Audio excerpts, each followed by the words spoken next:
Өглөөний мэнд 3 сарын 28-нд болох уулзалтынхаа тухай нэг бичлэг оруулчихъя гэж бодлоо.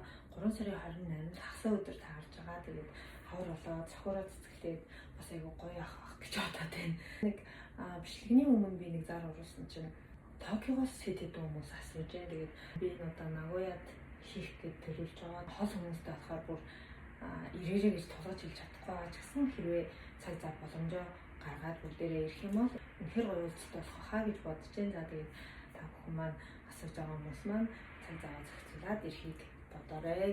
Тэгээд энэ хүү уулзалт маань ер нь бол өөрийгөө сонсох цаг гэдэг өөрийнхөө өнөөдрийг хүртэл одоо анзаараагүй бас нэг өөр бие гэдэг зүйлийг анзаараад ингээ гарах юм бол уулзалтын маань гол зорилго байгаа. За тэгээд яаж сонсож яаж өөрийгөө анзаарах уу гэдгийг бол уулзалтан дээр бүгдээрээ мэдж авнаа. Өөрийгөө хайрлах, өөрийгөө сонсох гэсэн яг өөрлөгөө тийм чиглэсэн нэг сургалтын суугаад дууссан. Уулзалтандаа зориулаад бас гоё бэлдэж байгаа. Ямар ч гэсэн сонирхолтой гоё уулзалт хийхийг хичээж байна. Анх удаа ийм уулзалт хийж байгаа болохоор нэг жоохон санаа зовж байна. Гэтэ маш гоё догдолтой тийм мэдрэмж бол байна. Тэгээ бүгдээрээ 3 сарын 28-нд уулзцай та бүхэн маань бүртгүүлээд ирээрээ гэж хэлье.